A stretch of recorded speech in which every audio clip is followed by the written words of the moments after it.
Assalamualaikum warahmatullahi wabarakatuh. Terima kasih atas kesempatan yang telah diberikan kepada kami untuk melaksanakan kegiatan penyuluhan tentang permasalahan gizi. Pertama-tama izinkan saya memperkenalkan teman anggota kelompok saya. Saya Darmita sebagai moderator. Dan saya Hesti Pratiwi sebagai peserta.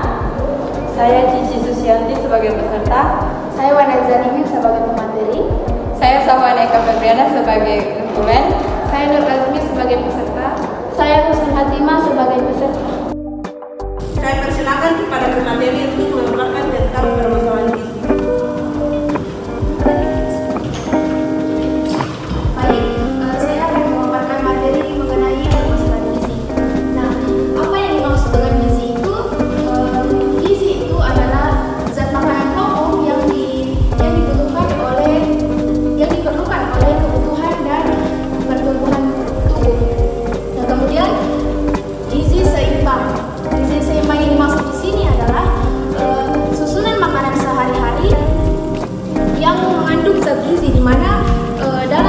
dalam suatu jenis dan jumlah yang disesuaikan oleh tubuh.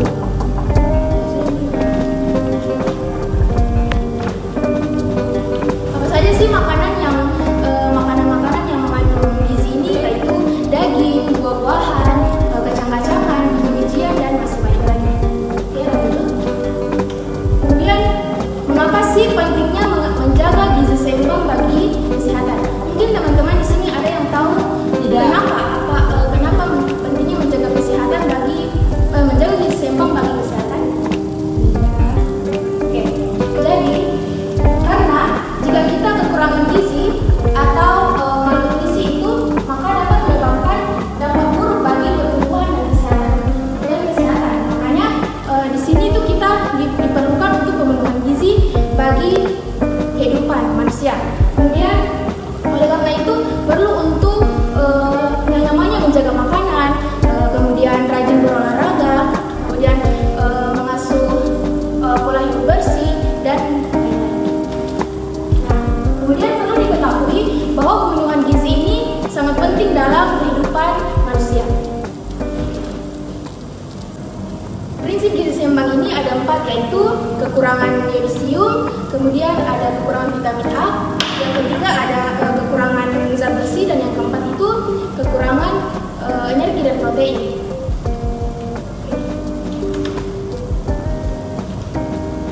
Oke, gizi buruk sendiri ini dalam Indonesia sendiri ini menempati urutan kelima di dunia. Sedangkan urutan yang pertama ini berada pada negara yang namanya negara Dominika.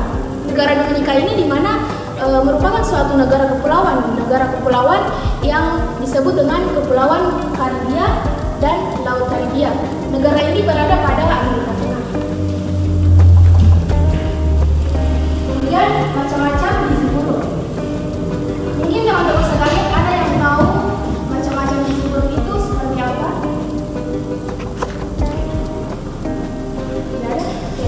Jadi macam-macam gizi buruk itu terbagi atas dua macam, yaitu marasmus dan kwashiorkor. Kwashiorkor ini adalah malnutrisi di mana yang seseorang kekurangan protein. Oke, yang kedua yaitu marasmus. Marasmus ini adalah malnutrisi karena kekurangan protein yang ditandai dengan gejala kelelahan, diare, kelemahan, dan lain-lain. Kemudian stunting. Berbicara mengenai stunting, mungkin teman-teman di sini ada yang tahu apa yang dimaksud dengan stunting? Ya, Jadi stunting adalah kondisi gagal tumbuh pada anak balita yang di bawah usia 5 tahun akibat kekurangan gizi kronis sehingga anak itu terlalu pendek untuk anak seusianya.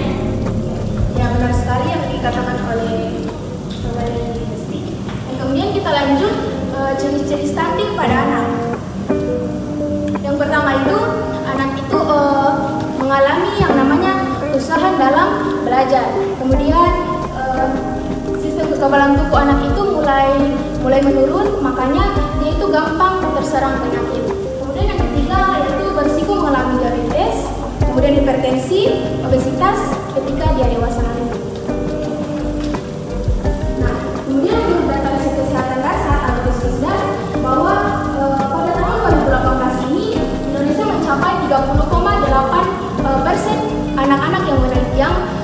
stunting, yaitu gampang terserang penyakit.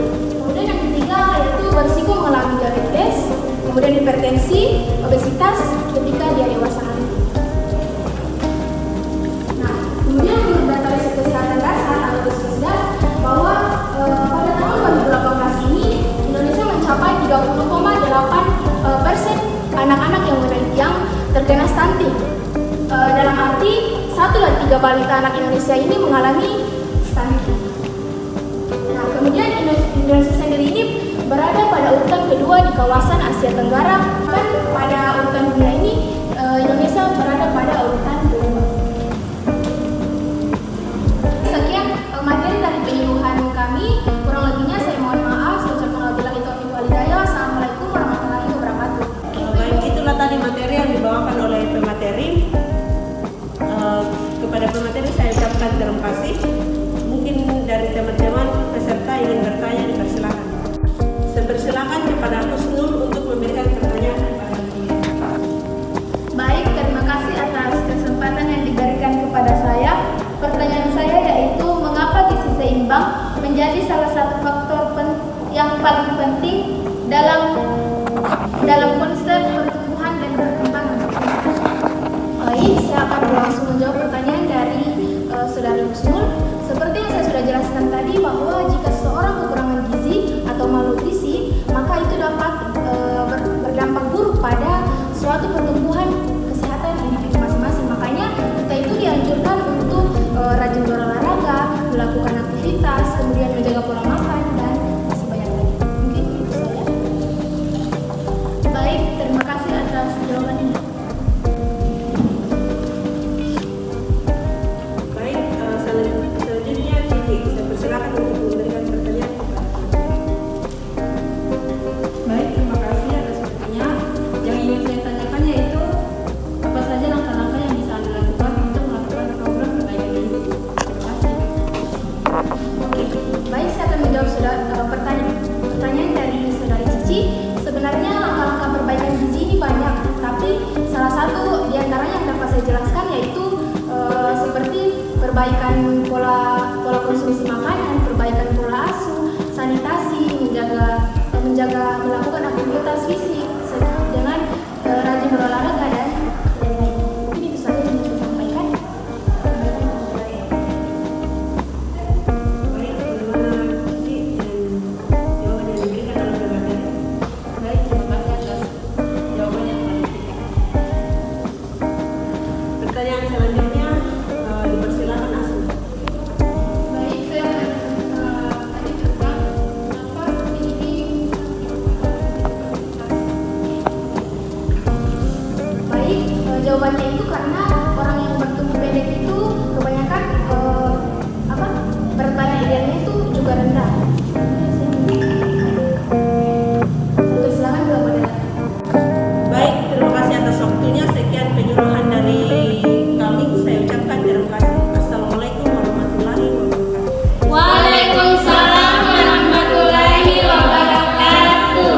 Baik, sekian dari kegiatan penyuluhan kami. Kurang dan lebihnya mohon dimaafkan.